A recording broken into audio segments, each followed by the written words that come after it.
Well, Jason Statham has got himself another surefire, intensifying action flick, as I just saw his recent film, The Beekeeper, which came out earlier this year and is now available to stream on Prime Video after it had been on MGM Plus for the last few months.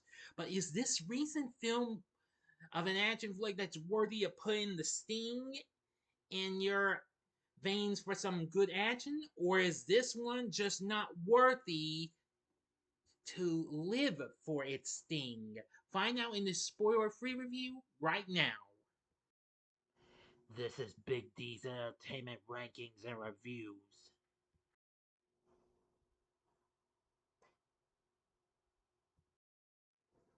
So, greetings, my fellow YouTubers, and welcome to Big D's Entertainment Rankings and Reviews. My name is Noel, better known to you as the Big D, and this time around I bring to you a spoiler-free review of the 2024 action thriller flick, The Beekeeper. Released by Amazon MGM Studios, and directed by David Ayer, and written by Kurt Wimmer. Starring Jason Statham as the titular character, along with Emmy Raver-Lampman, Josh Hutcherson, Bobby, Naderi, Phylicia Rashad, Jemma Redgrave, and Jeremy Irons. Well, it's about a former beekeeper operative named Adam Clay who sets out on a brutal campaign for revenge upon those responsible when his kind-hearted landlady commits suicide after falling victim to a phishing scam. This film was released earlier this year on January 12th, and it eventually did pretty well and what have you. Anyway,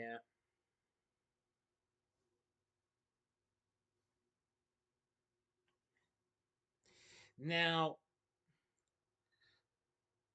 apparently this film starts out. I'll just give you a bit at the beginning. As a retired school teacher named Eloise Parker lives alone but has a tenant in her barn, Adam Clay, living a quiet life as a beekeeper. But she falls for a phishing scam that bankrupts her and steals $2 million from a charity fund she manages. Devastated, she commits suicide, and Adam discovers her body and is immediately arrested by FBI agent Verona Parker, Eloise's daughter. After Adam is cleared and released, Verona tells him that the FBI is aware of the group that scammed her mother, but they are difficult to track. So, Adam contacts the Beekeepers, a mysterious group, to find those responsible, seeking justice for Eloise. And then he soon gets his revenge and why. But I'm not going to tell you any more of this because that would give you much too much of this film. So I will not be telling you any more. No way. Now then, my thoughts on this film. I must admit, this film was so awesome and action packed since I watched it premiere on Prime Video just last week. Now then, hmm. I'm going to say this was another big action packed, intense thrill ride with Mr. Statham. He is certainly no stranger to giving us some intensifying, action packed thrillers and what have you. Ever since he's done numerous films before, it's like the Transporter trilogy and the remake of the Italian Job, and let's see.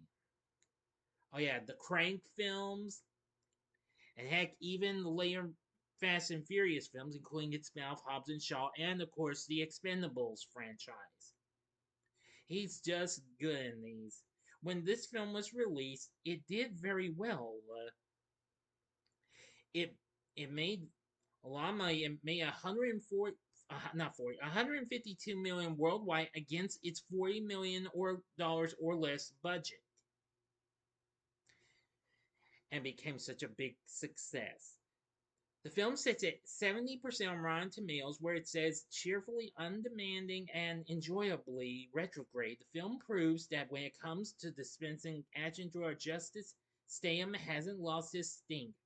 I couldn't agree more. I definitely really loved his performance in this. Cinema Score gave it a B plus, and Metacritic has a score of 54. Now, Here's some reviews I can find. The Guardian says the non-shooting scenes are rushed, and both Rashad and Minnie Driver, who appear in this, are underused, and describes it as a solid, low-stakes, medium-reward New Year's effort. Matt Zoller cites for RogerEbert.com praised the various aspects of the film, including its range of villains, but regret it's a real shame that the film isn't the righteous trash masterpiece that it keeps draining to turn into. Well, that's understandable. But I still managed to have a lot of fun with this, and this film had a lot of pretty good action sequences. Some I was really not expecting. I'm just getting shocked, especially by the intense scenes and what have you. But I won't spoil that for you either. No way. You're gonna see this movie if you've never seen it. Because now, like I said, it is available to stream on Prime Video, and it's still on MGM Plus. Now it has been available on physical media for the last couple of months as well, so you can get on physical media, which that's good as well.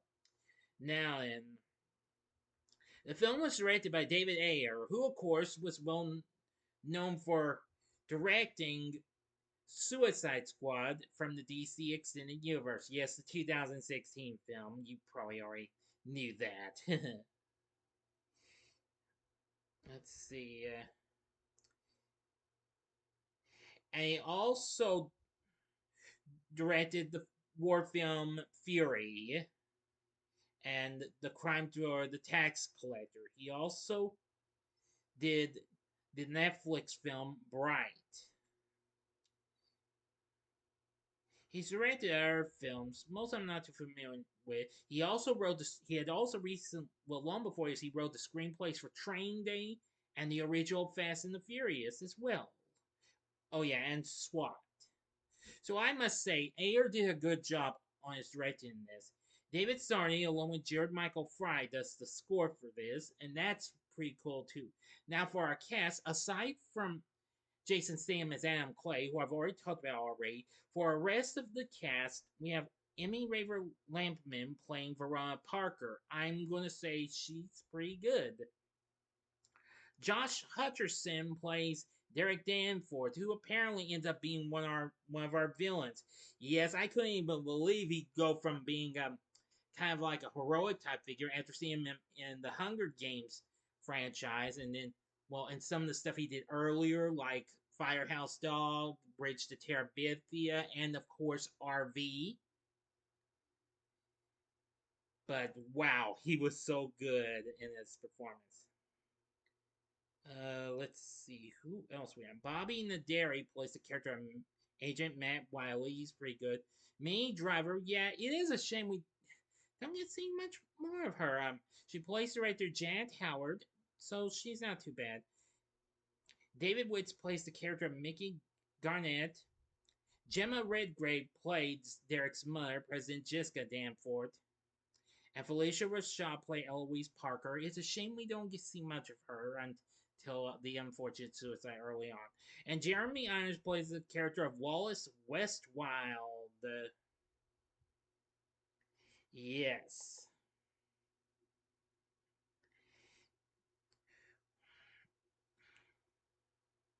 Who happens to be a former CIA director, secretly was running security for Danforth Enterprises. That's only one little slight heads up I'll give you on that one, okay? So from what I've seen of the Beekeeper, I thought it was pretty awesome and fun. I know some of the main characters like Phylicia Rashad and Minnie Driver's characters were kind of underused and what have you, but I understand that. But nevertheless, the film was fun, exciting, intense. I enjoyed it for what it had to offer. So I would recommend you watch this film. If you're a Jason Statham fan, then this is the film for. Then this might just be the film for you if you like some of his intense flicks and what have you. He's again, as I've said before, he's no stranger to doing some intense action thrillers. So anyway, for my score, I'm gonna give the Beekeeper 4.5 stars. On a scale of 1 to 10, I give it a 9. So, what did you think of the Beekeeper? Let me know in the comments section below. If you like this video, click the like button, subscribe, and be a part of the Big D Nation. Continue to help support my channel. Make it grow and make the views grow. Join me next time when I bring to you the next episode of the Wide World of Game Shows, and I'll be talking about The Gong Show. I'm looking forward to doing that one. So if you like this, I think it will only be fair. You can please feel free to check out the playlist for these franchises with Jason Statham in them. In the upper left-hand corner is my playlist for the Transporter trilogy, and I have not reviewed the the reboot film called the Transporter Refill, even though Statham's not involved. It's a different person's playing him. But I've reviewed all three films last year, and the same for this one.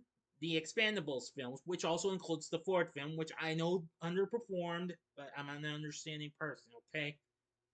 Or if you would like a little, or you can check out one good Jason Statham film in the remake of The Italian Job from 2003, which also starred the late great Donald Sutherland. He recently passed away last month. May he rest in peace. And the bottom right hand corner is the button you can click to subscribe. If you like rankings and reviews on movies, TV, music, video games, etc., then I'm your guy. Thank you for watching. Until next time, I'm the Big D saying, see ya. Oh, and don't forget, you can share my vids with your friends as well. Okay, I'm really gonna go this time. Bye now.